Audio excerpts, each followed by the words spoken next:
Students, welcome to perfect mathematics classes. मैं आपका math गुरु engineer Rakesh Kumar. कैसे हैं बच्चों? उम्मीद करते हैं कि आप लोग स्वस्थ और अच्छे से पढ़ाई कर रहे होंगे। मुझे मालूम है कि आपको बिना पढ़े हुए मन नहीं लगता है, इसलिए आपके इस प्रयास में हम आपके सदा साथ में खड़े हैं, ठीक है। और आपकी जो पढ़ाई है उसको और अच्छा बनाते हुए कि ताकि किसी भी एंगल से ये नहीं लगे कि ऑफलाइन क्लास अगर बंद है तो हमारा पढ़ाई नहीं हो रहा है। इंस्पाइट ऑफ ऑफलाइन क्लास बंद है तो ऑनलाइन क्लास आप ज्यादा अच्छा से कर पा रहे हैं, क्योंकि आने जाने का जो टाइम है वो आप सेल्फ स्टडी में भी लगा सकते हैं, है ना। तो इस तरह से और जो भी लेक्चर वीडियो लेक्चर मिलता है उसको ऑन टाइम देखिए और नोटबुक में लिखते जाइए। ये नहीं कि मोबाइल में ही उसको छोड़ देंगे, मतलब उसी ऐप में रहने देंगे, नहीं। वो मोबाइल ऐप में रहेगा तो वो आपका प्रॉपर्टीज तो है नहीं, वो तो मेरा ही है, रह जाएगा, है ना। आपके नोट्स बुक में रहेगा तो आप इस इंस्टीट्यूट से पढ़ के भी निकल जाएंगे तो आपका नोट्स बुक तो आप ही के पास रहेगा, है ना। आप पढ़ के निकल जाएंगे तो ऐप का वैलिडिटी खत्म हो जाएगा, ठीक है। तो इसलिए नोट्स में लिखते जाइए, सारा नोट्स बनाते जाइए, आपको लिखने का भी प्रैक्टिस होगा। दूसरा, जो प्रॉब्लम यहाँ डील करते हैं या जो भी थ्योरी हो उसको आप अपने मन से भी रफ कॉपी में उस प्रॉब्लम को अटेम्प्ट कीजिए, तभी जाके आपको बहुत ज्यादा फायदा मिलेगा, है ना। तो इस तरह से हम लोग पिछले क्लास में मैट्रिक्स पॉलिनोमियल पढ़े थे, ठीक है। बिल्कुल एकदम समझ में आया था, उससे रिलेटेड क्वेश्चन भी बनाए थे। आज हम लोग उसके आगे का जो सिलेबस है उसको डील करते हैं। तो उसके आगे का क्या क्या सिलेबस है उसको बोलने से अच्छा है लिखते हुए समझाते हुए आपको चल रहा है, ठीक है। तो स्टार्ट करते हैं। मैट्रिक्स पॉलिनोमियल का जो प्रॉपर्टीज होता है, properties of matrix polynomial, properties of matrix polynomial, इसको पढ़ते हैं, ठीक है। मान लीजिए let A and B are two matrices, A and B are two matrices, then order क्या होगा, वो पार्टिकुलर नोट्स होगा उसके अकॉर्डिंगली ए एंड बी का हम लोग ऑर्डर लेंगे कि क्या रखना है क्या नहीं है ना। देन फर्स्ट में इसमें ए प्लस बी का होल स्क्वायर, तो ए प्लस बी का होल स्क्वायर, ठीक है। तो हम जानते हैं कि ए और बी ये दोनों का ऑर्डर सेम रहेगा तभी जुटेगा, एडिशन वैलिड होगा। और जब एक ए प्लस बी मिलके एक कोई मैट्रिक्स बनेगा, मान लो सी, सी स्क्वायर लिखा हुआ है, इसका मतलब C must be a square matrix, clear. तो ए और बी भी क्या होगा, आपको स्क्वायर मैट्रिक्स ही होना चाहिए, है ना। तो let A and B are two square matrix लिख दो, ज्यादा अच्छा रहेगा, है ना। ये ऐसे करके भी आप समझ सकते हैं। देन अब स्क्वायर मैट्रिक्स जितना ऑर्डर का है ए और बी दोनों सेम ही ऑर्डर का होगा। हम लोग जानते हैं कि स्क्वायर को कैसे लिख सकते हैं, इसमें ए plus B into A plus B ऐसे करके, ठीक है। जैसे पढ़ चुके हैं प्रॉपर्टीज में ए स्क्वायर को हम लोग ऐसे लिख सकते हैं, है ना। Integral positive integral power of square matrix, positive integral power of square matrix को ऐसे लिखा जाता है।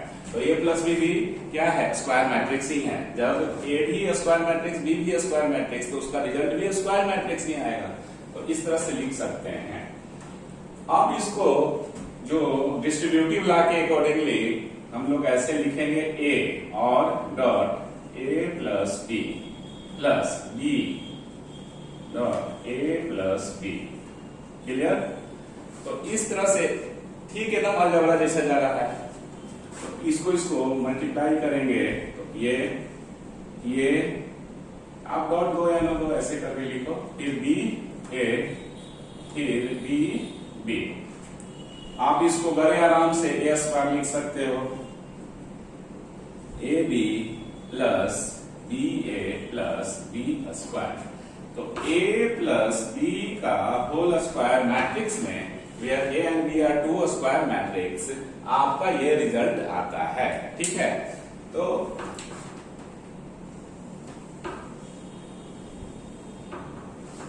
और ये हम लोग जानते हैं कि ए बी और बी ए कोई जरूरी नहीं है कि आपका हमेशा इक्वल होगा। इन जनरल ये इक्वल तो होता नहीं है। ठीक है, लेकिन अगर हम मान लो नोट में ऐसे लिख देते हैं कि अगर ये दोनों इक्वल होगा किसी केस में, तो कैसा फॉर्मूला दिखेगा वो, इफ ऐसे करके, if A B is equal to B A, then ये क्या बन गया, ए प्लस बी का whole square is A square plus A B बराबर बी, ये दोनों सेम है, तो हम लोग 2ab प्लस बी स्क्वायर लिख सकते हैं, अथवा ए स्क्वायर प्लस ए बी के जगह बी ए भी हो सकता है, तो 2ba प्लस बी स्क्वायर लिख सकते हैं। तो हम लोग अलजेब्रा में देखते हैं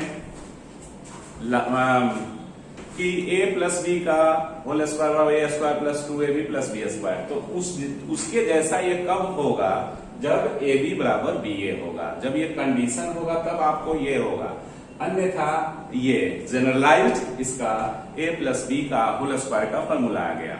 क्योंकि हम लोग जानते हैं कि in general A B is not equal to B A. Clear? In some cases like आपको बताए थे कि A and B are two diagonal matrix of same order, then A B बराबर बी ए होगा उस केस में। और भी केसेस में हो सकता है, लेकिन उसमें होगा ही होगा। ठीक है, तो ये आपका पहला फॉर्मूला बना, ए प्लस बी का होल स्क्वायर बराबर A square plus A B plus B A plus B square, general formula. ये पार्टिकुलर केस हो गया, एक तरह से ये पार्टिकुलर केसेस है। ठीक है, इसको आप ये लिख सकते हो, पार्टिकुलर केस।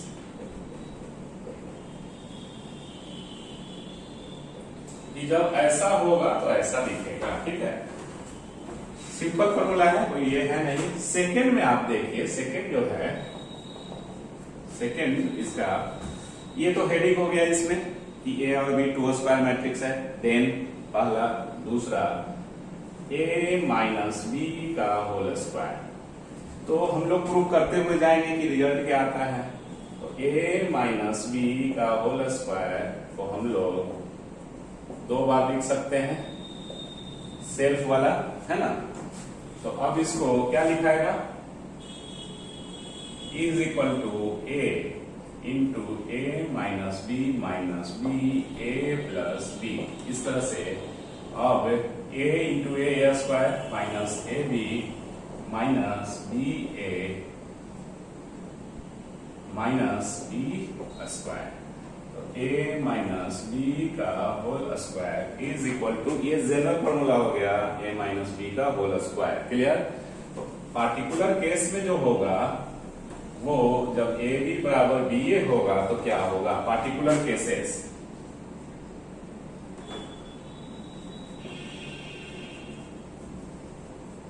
पार्टिकुलर केस में जब A B is equal to B A अगर होता है, तो if A B is equal to B A, then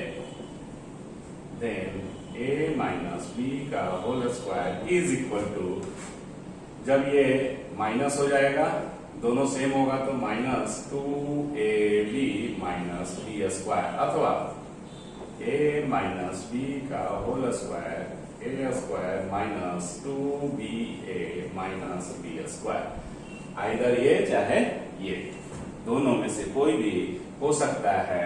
लेकिन ध्यान रखना है कि ये जो फॉर्मूला यूज करोगे तो आपका केस क्या होना चाहिए, ए बी बराबर बी ए, है ना। तो आप ये डायरेक्ट लिख सकते हैं, A square minus 2ab minus B square, where A and B are two matrices, square matrices. ठीक है, ए और बी को ऐसा लेना है कि जिसके कारण ये दोनों मल्टीप्लाई हो सके, है ना। तो सेम ऑर्डर का रहेगा तो मल्टीप्लाई हो ही जाएगा।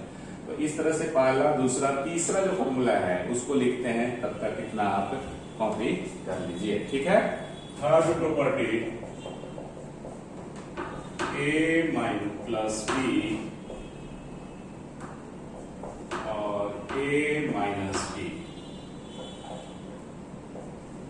इज इक्वल टू क्या होगा, है ना। तो देखिए इसको हम लोग ऐसे लिख सकते हैं, इसको मल्टीप्लाई किए, फिर plus B A minus B, this implies that A into A square minus A B plus B A minus B square, ठीक है। तो a प्लस बी और a माइनस बी का whole square is equal to आपका कितना, ये formula आया। यहां पे ए बी और बी ए को कैंसल आउट नहीं कर सकते। कैंसल आउट करने का मतलब ये और ये जुटेगा तो जीरो मैट्रिक्स होगा, तो नहीं, बिकॉज ए बी और बी ए तो बराबर है नहीं, केस लिए नहीं है ना। ये जनरल फॉर्मूला है कि a plus B A minus B का होल स्क्वायर मैट्रिक्स वाला में ये होता है, ठीक है। ये बात अलग है कि पार्टिकुलर केस अगर हम लेते हैं, पार्टिकुलर केस में इफ अगर हम ये लिखते हैं कि if A B is equal to B A, then आपका a प्लस बी और a minus B is equal to A square minus B square, because ये और ये दोनों मिलके जीरो मैट्रिक्स हो गया, ठीक है। तो जब जीरो मैट्रिक्स हो गया तो इस जीरो मैट्रिक्स को किसी भी मैट्रिक्स में ऐड करेंगे तो जो मैट्रिक्स होगा वही रह जाएगा, ठीक है। तो ए स्क्वायर माइनस बी स्क्वायर में जीरो मैट्रिक्स ऐड किए तो क्या फर्क पड़ेगा, कुछ नहीं। तो इस तरह से तो ये जो अलजेब्रा से मिलता जुलता फॉर्मूला है, ये कब होता है इसमें, जब ए बी बराबर बी ए होगा तो, ठीक है। चूंकि अलजेब्रा में हम लोग जानते हैं कि एक्स वाई बराबर Y X, algebra of numbers की बात कर रहे हैं, ठीक है। अलजेब्रा ऑफ मैट्रिक्स में ए बी बराबर बी ए कोई जरूरी नहीं है ना। तो बहुत बार आपको रिपीट किए हैं कि ये इस तरह से, ये आप याद रखें, कंफ्यूज नहीं होना है। फोर्थ, लेकिन देखो a प्लस बी की जगह पे अगर हम इसको पहले रखते हैं a माइनस बी को और a प्लस बी को, तो सिचुएशन अलग होगा। कैसे, तो देख लीजिए, a minus B A plus B ऐसे is equal to A square plus A B minus B A minus B square. A minus B, ये जनरलाइज फॉर्मूला हो गया इसका, ये जनरलाइज फॉर्मूला हो गया a माइनस बी। अब देखो a minus B into A plus B matrix में, मैट्रिक्स मल्टीप्लीकेशन में इन दोनों में है ना डिफरेंस। ये यहाँ माइनस ए बी है, यहाँ प्लस ए बी है, यहाँ minus B A plus B ए है, माइनस बी ए है, ठीक है। तो ये चीज है।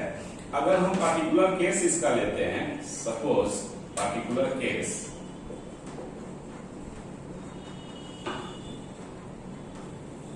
If A B is equal to B ए,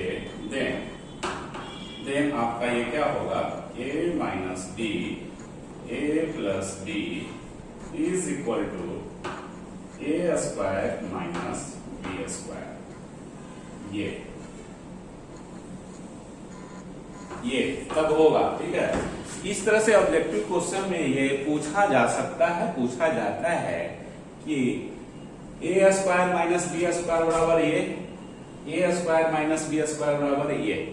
कहने का meaning A plus B into A minus B is equal to A minus B into A plus B if A B बराबर बी ए बी बराबर B A हो रहा है तभी ऐसा आ रहा है आपका। तो नोट्स में लिखिए, ये बहुत बड़ा पॉइंट है। आप ये एलएचएस इसका और इसका एलएचएस दोनों बराबर नहीं है। ये दोनों बराबर तभी होगा जब ए बी बराबर बी ए होगा। तो नोट्स में यहां हम लोग लिखेंगे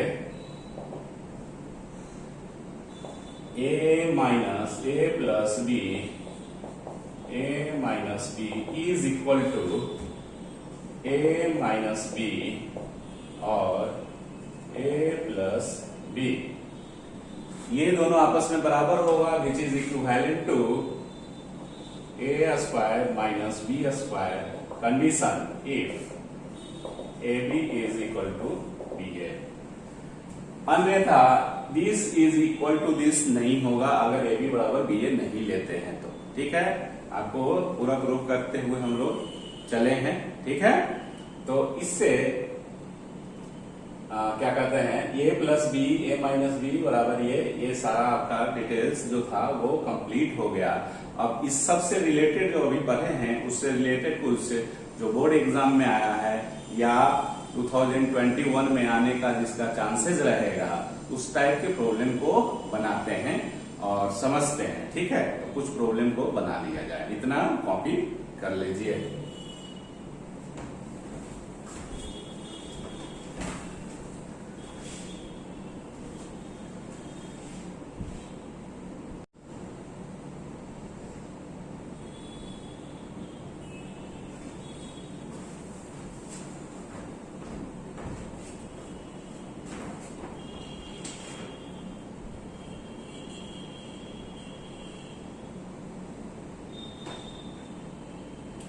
अब इस एनसीईआरटी के प्रॉब्लम को हम लोग बनाते हैं। ठीक है, if A is equal to इतना, पहले प्रूफ करना है ए स्क्वायर। ये देखो मैट्रिक्स पॉलिनोमियल है जो पिछले क्लास में हम लोग डिस्कस किए थे। ठीक है, और यहाँ जीरो मैट्रिक्स है क्योंकि मैट्रिक्स का जोड़ घटाव गुना जो भी होगा वो मैट्रिक्स ही बनेगा, उसका रिजल्ट होगा। ठीक है, तो ये प्रूफ पहले करना है और use this to find A4, मतलब इस इक्वेशन का मैट्रिक्स पॉलिनोमियल इक्वेशन का यूज करके आपको A4 निकालना है। ये नहीं a to the power 4 a into ऐसे करके नहीं निकालना है, इस इक्वेशन का यूज करना है। लिखा हुआ है ना यूज। इस टाइप का क्वेश्चन ना बोर्ड में बहुत बार पूछा है, इस पैटर्न का क्वेश्चन, तो इसलिए इसको बनाना जरूरी है, समझना जरूरी है कि इसका मतलब क्या है कि A4 हम इस इक्वेशन से कैसे निकालेंगे, a टू द पावर 4। ठीक है, तो सॉल्यूशन में इसको हम लोग लिखते हैं। सबसे पहले तो ये प्रूफ करना होगा, है ना। तो ए स्क्वायर निकालो, ए स्क्वायर जानते हैं ए स्क्वायर मैट्रिक्स है, तो ए स्क्वायर मतलब क्या होता है, ए इंटू ए, तो ए क्या है 3 1 माइनस 1 2, फिर 3 1 माइनस 1 2, फिर इसका जो रिजल्ट होगा वो क्या होगा, ऐड करो, अब तो सीख ही लिए हैं। ये क्या 3 इंटू 3 9, 1 इंटू माइनस 1। ठीक है, फिर इसको ऐसे, फिर इसको ऐसे 3 इंटू 1 3, 1 इंटू 2 2। ठीक है, फिर माइनस 1 इंटू 3 माइनस 3 और माइनस 2, ये फिर minus 1 into 1 minus 1, 2 into 2 plus 4। ये it means that it implies that a square is equal to 8 5 minus 5 और 3। ये आपका a स्क्वायर है। तो देख रहे हो, अगर a स्क्वायर मैट्रिक्स 2 ऑर्डर का है तो a स्क्वायर भी 2 ही ऑर्डर का आएगा, a4 भी 2 ही ऑर्डर का आएगा। जितना ऑर्डर का आपका a है तो a to the power n भी वही 2 ही ऑर्डर का होगा अगर ये 2 ऑर्डर का है तो। ठीक है, जितनी मर्जी उतनी बार आप मल्टीप्लाई करो लेकिन ऑर्डर सेम ही होगा जो इनिशियल ए है। ठीक है, तो ये चीज है। अब ये स्क्वायर निकल गया, अब माइनस 5a निकालते हैं, तो minus 5a is equal to minus 5a। Exam में ऐसे ही करके लिखना है, तो 5a का a मैट्रिक्स लिखो इज इक्वल टू, अब इसको मैट्रिक्स का क्या होता है, स्केलर बाहर है तो सब एलिमेंट से मल्टीप्लाई होगा, तो माइनस 15 माइनस 5 प्लस 5 माइनस 10, ये आपका ये 7i एंड 7i। देखो कुछ बच्चे को इसमें आई समझने में परेशानी होगा। आई मतलब आइडेंटिटी मैट्रिक्स, ठीक है। और आइडेंटिटी मैट्रिक्स का वही ऑर्डर होगा। आइडेंटिटी मैट्रिक्स तो मालूम ही है कि डायगोनल एलिमेंट जो होता है 1 1 होता है, बाकी सब एलिमेंट्स 0 होगा। ऑफ डायगोनल एलिमेंट्स 0 होता है। तो आई आइडेंटिटी मैट्रिक्स आपका वही ऑर्डर लेना है जो ए का ऑर्डर होगा, क्योंकि ए स्क्वायर का भी ऑर्डर 2 ही होगा जो ए का है, 5a का भी वही होगा, तो 7i का भी ऑर्डर सेम ही होगा, दैट इज 2 ऑर्डर। तो 2 ऑर्डर का आई आइडेंटिटी मैट्रिक्स कंसीडर कीजिए। तो आइडेंटिटी मैट्रिक्स आपका अपने मन से, क्योंकि जानते हैं कि आइडेंटिटी मैट्रिक्स का स्ट्रक्चर ऐसे होता है, इसमें क्या क्या एलिमेंट्स का वैल्यू होता है ये मालूम हो, और ऑर्डर इससे निकल गया, ठीक है। तो 1 0 0 1 ये, अब इसको मल्टीप्लाई करो तो 7 इंटू 0 0 0 7, बिल्कुल सही। तो 7i का भी वैल्यू निकल गया। अब ये वैल्यू इस LHS में देख के देखना है कि 0 मैट्रिक्स आ रहा है कि नहीं आ रहा है, ये प्रूफ करना है, और उसके बाद फिर ये निकालना है। तो इतना कॉपी कीजिए, उस साइड हम मिटाते हैं, उसके बाद फिर इसको आगे प्रॉब्लम को बनाया जाएगा, ठीक है। चलो बच्चों, अब हम लोग जो प्रूफ करना है तो उसका LHS को कंसीडर करते हैं। a square minus 5a plus 7i is equal to, a square का क्या है वैल्यू 8 माइनस 5 3, ये हो गया, और माइनस 5a कैलकुलेट कर लिए हैं। तो आप देखो इसको ऐसे भी तो लिख सकते हो, a square plus minus 5a plus 7i। तो ये प्लस यहाँ पे होगा, अब माइनस 5a का डायरेक्ट रिजल्ट दे दो, माइनस 15 माइनस 5, फिर 5 और माइनस 10, फिर प्लस 7i, तो 7i 7007, ये क्लियर, इतना आपका ये आ गया। तो अब देखो कि ये जो आ रहा है रिजल्ट वो क्या आ रहा है, 8 माइनस 15 माइनस 7 और प्लस 7 0, प्लस 5 माइनस 5 प्लस 0 0। तो इस तरह से ये 0 0 सब आ गया, दैट इज 0 मैट्रिक्स। तो इसको हम लोग लिख सकते हैं, hence a square minus 5a plus 7i बराबर ये 0 मैट्रिक्स, ठीक है, ये प्रूफ।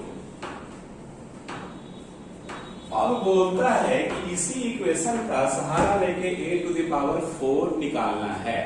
ये ऐसे करके नहीं निकालना है, ये 4 बराबर a into a into a into a, और दो का इसका गुना करके निकालिए, फिर इससे गुना इससे, तो बहुत लेंदी जाएगा, ठीक है। वैसे करना नहीं है, तब तो आपको ये 5 दे देगा तो भी दिक्कत होगा, ऐसे नहीं बनाना है। इस इक्वेशन का यूज दिस लिखा हुआ है, तो आप इसको लीव हैंड ऐसे कर सकते हैं ना, एक तरह से अब गिवन हो गया, प्रूफ हो गया। तो a square minus 5a plus 7i is equal to 0, ठीक है। तो इसको क्या करो कि a4 निकालना है, तो a स्क्वायर को पहले निकालते हैं, a स्क्वायर क्या होगा, तो इसमें से a स्क्वायर को आप रहने दो और बाकी सबको उस साइड शिफ्ट करो, तो ये 5a माइनस 7i हो जाएगा। अब वो सब समझ ही रहे हैं, जैसे अलजेब्रा में होता है वैसे ही करना है ना। मतलब इसमें ऐड कर दिए प्लस 5a और ये प्लस माइनस 7i ऐड कर दिए इधर, तो ये सब उस साइड शिफ्ट हो जाएगा। तो डायरेक्ट लिख देंगे ऐसे करके, है ना। तो आपका a स्क्वायर का वैल्यू इतना हो गया। अब इसमें देखो a स्क्वायर का वैल्यू में a दिए हुए हैं, i हमको मालूम ही होता है, ठीक है, तो a स्क्वायर तो निकल जाएगा। तो इसी तरह से हम लोग a4 भी निकालेंगे, तो हम लोग a क्यूब पहले निकालेंगे, a क्यूब। तो नाउ a क्यूब बराबर क्या लिख सकते हैं, a स्क्वायर इंटू a, या a इंटू ए स्क्वायर, कुछ भी लिखो, कोई इसमें ये नहीं है ना। तो a स्क्वायर भी गिवन है और a भी गिवन है, तो तो अब इसका वैल्यू दे दीजिए, जैसे फर्स्ट लिख लो ऐसे, ए स्क्वायर ये है, अभी इक्वेशन के रूप में है ए स्क्वायर, है ना, 5a माइनस 7i, और ए जो है वो ए है, ठीक है, क्योंकि ए तो दिए हुए है ना, तो ए के टर्म में लिखेंगे इस तरह से, और A Q is equal to, अब मल्टीप्लाई कीजिए तो 5a square minus 7ia is equal to 5a square. अब देखो आई मतलब आइडेंटिटी मैट्रिक्स, तो इसको अलजेब्रा में अगर हम लोग कंपेयर करेंगे समझने के लिए, याद रखने के लिए, तो इसको 1 से कंपेयर करो, मतलब 1 समझो, तो 1 से अगर हम ए में मल्टीप्लाई करेंगे तो ये बच जाएगा, तो वही ऐसे भी करना है, तो 7a, तो a स्क्वायर, ए क्यू बराबर क्या हो गया, 5a स्क्वायर माइनस 7a, ये जो ए क्यू निकला है तो सबको ए क्यू को हमको ए के टर्म में लाना है ना, तो 5 और a स्क्वायर का वैल्यू ये 5a minus 7i minus 7a, ऐसे करें, क्योंकि ए स्क्वायर थोड़े ना दिए हुए हैं, ए दिए हुए हैं, तो सबको ए के टर्म में लेके आ जाएंगे, तो ये क्या बनेगा 25a माइनस और 35i, फिर माइनस 7a, क्लियर। तो और A Q is equal to 25 7 a minus 35i, तो आपका ए क्यू ये आया, सब ए के टर्म में आ गया, ठीक है, ए स्क्वायर भी ए के टर्म में, ए क्यू भी ए के टर्म में, तो now a4 is equal to A Q into A लिख सकते हैं, ए क्यू 18a माइनस 35i, और ए तो ए ही है ना, तो और a4 is 18a square minus 35i a is 18a square minus 35a, चूंकि आई ए बराबर ए होगा, क्योंकि आई आइडेंटिटी मैट्रिक्स 1, तो 1 इंटू ए समझने के लिए, ठीक है, तो इस तरह से ये a4 बराबर, अब ए स्क्वायर के टर्म में तो लाना नहीं है, ए के टर्म में, तो ए स्क्वायर का वैल्यू देंगे ए के टर्म में इसमें, और आगे बढ़ते हैं, तो this implies that a4 is 18 a square का पहला से 5a 7i माइनस 35a, ए को ये छोड़ देंगे क्योंकि इसका दिए हुए है मैट्रिक्स ये, और a4 is equal to 90 a minus ये हो गया 126i माइनस 35a, तो इस तरह से आपको a4 का वैल्यू आ गया a, अभी और ये आ जाएगा, थोड़ा सा सिंप्लीफाई और हो सकता है, तो a4 इज, और ये कितना हो गया 5 a माइनस, ठीक है, तो आपको अब कुछ करना नहीं है, ये वैल्यू रख देना है ए का इस पे, ठीक है, ए का वैल्यू रख देना है, ठीक है ना।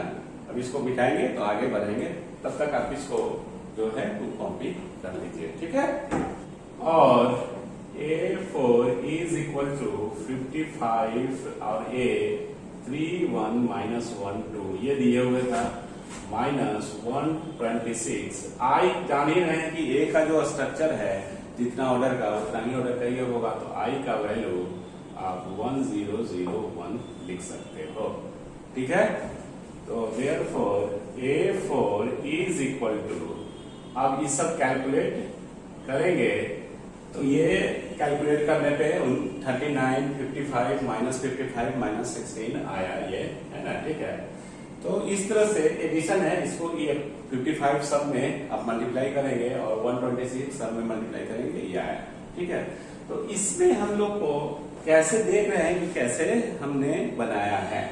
आप स्टेप बाय स्टेप A4 निकाल लिए, ठीक है। अगर A5 निकालना रहता तो A5 को क्या लिखते, A4 इंटू A4 का वैल्यू ही देते, और फिर A से मल्टीप्लाई इसमें होगा तो A स्क्वायर आएगा, तो A स्क्वायर का फिर वहां से वैल्यू देते, A के टर्म में से रखना है, ठीक है। तो इस टाइप का क्वेश्चन बहुत बार पूछा जाता है। तो ये आपका हो गया। दूसरे टाइप का क्वेश्चन भी बनाते हैं जो बोर्ड एग्जाम में पूछा गया है, ठीक है। तो इसको नोट्स कीजिए। तो 24 क्वेश्चन को बनाते हैं जो आपको सीबीएसई 2006 में आया है, और इस टाइप का क्वेश्चन बोर्ड ना हमेशा रिपीट करता है। पैटर्न यही रहेगा, सिर्फ मैट्रिक्स का एलिमेंट्स का हो सकता है चेंज करें। तो इस तरह से इस क्वेश्चन को हम लोग डील करते हैं। पहले देखते हैं कि कैसे इसको सब मल्टीप्लीकेशन में दिए हुए 3 मैट्रिक्स है 1 2 3, किसको किसको आपस में हम मल्टीप्लाई कर पाएंगे, कैसे है वो सब समझते हैं, ठीक है। तो सबसे पहले सॉल्यूशन में ये देखते हैं और समझते हैं। देखो इधर से चलो चाहे इधर से। तो ये जो मैट्रिक्स का ऑर्डर क्या है, कितना रो है, 3, 1 2 3, कॉलम एक ही है, ठीक है। इसका 3x3 है, इसका एक रो है, इसका यहां पे मतलब एक रो है, और कितना कॉलम है, 3। तो देखो अगर हम इसको मल्टीप्लाई करेंगे तो कर सकते हैं, कोई दिक्कत नहीं है, क्योंकि ये और ये मिल रहा है, यही ना। 2 मैट्रिक्स को मल्टीप्लाई करते हैं तो number of columns pre multiplier का नंबर ऑफ रोज के बराबर होना चाहिए पोस्ट मल्टीप्लायर का, तो ये बराबर है। अगर इसको मल्टीप्लाई करेंगे तो इसका ये वाला और इसका ये इक्वल है, तो इसको भी मल्टीप्लाई कर सकते हैं, ठीक है। तो आप या तो इधर से इसको मल्टीप्लाई करके काम करना शुरू कर दो, या आप इसको मल्टीप्लाई करके बनाना शुरू कर दो, ठीक है। ये तो 0 मैट्रिक्स है, ये जो इधर जैसा आएगा स्ट्रक्चर उधर का स्ट्रक्चर वैसा ही लेंगे, है ना। तो सबसे पहले बनाते हैं इसको छोड़ दो, इससे भी स्टार्ट कर, कोई दिक्कत नहीं है। आप या इसको मल्टीप्लाई करो या इसको मल्टीप्लाई करो, क्योंकि हम सब बता दिए कि ये मल्टीप्लाई हो सकता है, या इस मैट्रिक्स और इस मैट्रिक्स को लेंगे तो ये और ये मैच हो रहा है तो मल्टीप्लाई हो सकता है। तो इसको और इसको मल्टीप्लाई करेंगे तो आपका जो स्ट्रक्चर होगा, कंस्ट्रक्शन जो मैट्रिक्स का होगा वो 3x1 का बनेगा, मतलब 3 रो होगा और 1 कॉलम होगा। 3 रो और 1 कॉलम मतलब ऐसा दिखेगा, इस टाइप का बनेगा, ठीक है। तो ये एक इसलिए कि ये और ये बच गया तो ऐसा ही स्ट्रक्चर बनेगा 3x1 जो कि ये है। तो आपको सुविधा होगा लिखने में कि कैसे हम लोग लिखेंगे, है ना। अब इसको इससे मल्टीप्लाई करते हैं, ठीक है। तो 1 into 1 1, 3 into 2 6, 2 into x 2x, इसको ऐसे, ठीक है। अब दूसरा रो में आ जाओ, इसको ऐसे 2 into 1 2, 5 into 2 10, 1 into x x, फिर 15 into 1 15, फिर 3 into 2 6, फिर 2 into x 2x is equal to 0 matrix. Clear? This implies that 1x1, और ये कैसा बना वो, तो 6 1 7 plus 2x 12 plus x और 21, ये 12 है, 21 plus 2x is 0. क्लियर? अब ये देखो, ये है 1/3 ये, और ये 3/1 है। 3 रो, 1 रो ये हो गया, दूसरा तीसरा, और एक ही कॉलम है ना जी, ऐसे ये मतलब जुटेगा तो कुछ एक ही कॉलम में ना आएगा, ऐसे प्लस में लग रहा है कि मतलब ज्यादा है या क्या, ऐसा करके। तो देखो ये और ये मैच कर रहा है तो मल्टीप्लाई हो जाएगा, तो बचा हुआ 1/1 का मैट्रिक्स बनेगा, मतलब वो सिंगल आएगा। 1/1 मतलब सिंगलटन मैट्रिक्स, है ना। 1 रो और 1 कॉलम, 1 रो और 1 कॉलम सिंगलटन मैट्रिक्स। तो इसको मल्टीप्लाई करेंगे तो दिस इंटू दिस, ठीक है। तो 1 इंटू कॉरस्पॉन्डिंग एलिमेंट से, तो 1 इंटू 7 प्लस 2x, ठीक है। इसको ऐसे मल्टीप्लाई करना है, तो 1 into 7 plus 2x plus x into this one plus 1 into इतना 21 plus 2x is equal to 0 matrix. ये अभी मैट्रिक्स फॉर्म में ही है। अब इसको मैट्रिक्स के अंदर में ही कितना आता है तो ये देख लो, इधर 7 है और इधर 21 है, 21 और 7 28 प्लस 2x और 12x 14x plus 2x 16x plus x square, इधर से x स्क्वायर नहीं आया 12x स्क्वायर और इधर नहीं आएगा तो 12x square is, zero matrix को इधर एक ही है 1 by 1 है तो इधर भी 1 by 1 ही मैट्रिक्स कंसीडर करना पड़ेगा, ठीक है। जीरो मैट्रिक्स को मैट्रिक्स के फॉर्म में लिख दिए, दो मैट्रिक्स का भी इक्वल होगा, ये भी 1 by 1 है।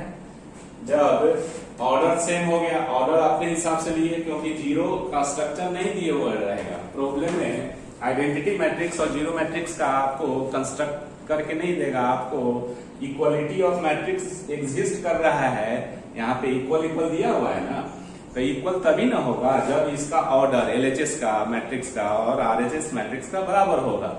और इक्वालिटी ऑफ मैट्रिक्स को एग्जिस्ट होने के लिए क्रॉसपॉन्डिंग एलिमेंट्स बराबर होना चाहिए, तो इसका क्रॉसपॉन्डिंग एलिमेंट्स इतना बराबर 0। देखो ये जीरो मैट्रिक्स है, ये देखो ये समझने का कोशिश करना है, ये नल मैट्रिक्स है और ये जो है इसके अंदर जो है ये वैल्यू है, ये मैट्रिक्स नहीं है, ये पूरा ओवरऑल मैट्रिक्स है, लेकिन इसके अंदर तो जीरो वैल्यू है, ठीक है। 0 1 2 3 वाला जो होता है वो जीरो वैल्यू है। तो इस तरह से ये अब दो मैट्रिक्स इक्वल तभी होगा जब कॉरस्पॉन्डिंग एलिमेंट्स बराबर होगा। तो इसको हम लोग लिख सकते हैं, यहाँ पे एक नहीं है तो यहाँ पे 12 नहीं होगा, ओनली x स्क्वायर होगा, ठीक है। तो ये x स्क्वायर, ठीक। तो अब इक्वलिटी कभी एग्जिस्ट होगा जब x square plus 16x plus 28 is equal to 0, ठीक है। तो अब इसको हम लोग लिख सकते हैं x square plus 14x plus 2x plus 28 बराबर 0 और x square plus 14 plus 2x plus 14 0 और x plus 2 x plus 14 0, x बराबर -2 और x बराबर -14। ये आपका x जो निकालना था वो सॉल्यूशन हो गया। तो बिल्कुल अच्छे से समझ में आया होगा, कोई दिक्कत नहीं है। इस टाइप का प्रॉब्लम बहुत बार पूछा गया है ना। तो इस टाइप का प्रॉब्लम आपको बनाना बहुत जरूरी है और प्रैक्टिस खूब कीजिए, ठीक है। जैसे ये सब जो प्रॉब्लम बनाते हैं तो आप प्रैक्टिस खूब कीजिए, एनसीईआरटी का क्वेश्चन बनाइए, आरडी शर्मा का क्वेश्चन बनाइए, केसी सिन्हा का क्वेश्चन बनाइए, जो है जो मिलता है वो खुद से बनाना शुरू कर दीजिए। जहां तक जो पढ़ाई हो चुकी है तो उसको उतना हम लोग कम से कम एक्सरसाइज को, प्रॉब्लम को बनाते जाएंगे, ठीक है। तो आज के लिए रहने देते हैं, आज बहुत पर है। आज के लिए इतना ही। थैंक यू, धन्यवाद, टेक केयर।